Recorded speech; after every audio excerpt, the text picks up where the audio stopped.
This afternoon, we're proudly announcing historic steps to protect the First Amendment right to pray in public schools. So you have the right to pray, and that's a very important and powerful right.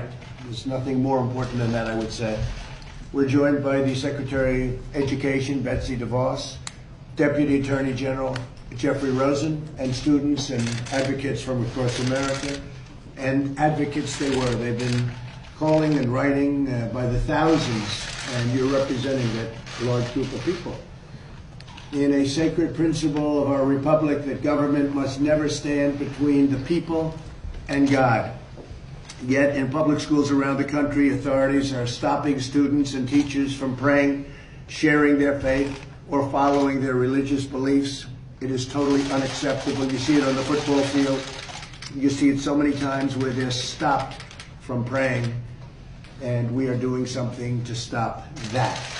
Tragically, there is a growing totalitarian impulse on the far left that seeks to punish, restrict, and even prohibit religious expression. Something that if you go back 10 years or 15 years or 20 years, it was unthought of that a thing like that could even happen, that anybody would even think of something like that happening. That is why today my administration is issuing strong new guidance to protect religious liberty in our public schools. The right of students and teachers to freely exercise their faith will always be protected, including the right to pray.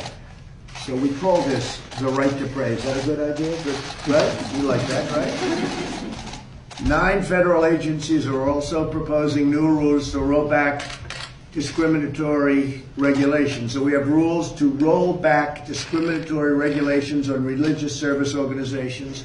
And earlier this afternoon, my White House released a new memo to make sure federal funding is never used to violate the First Amendment, which is a very big deal. With us today is Hannah Allen, a high school freshman from Texas. Hannah, would you tell us what happened at your school with respect to you and prayer? Hannah? Thank you. Right.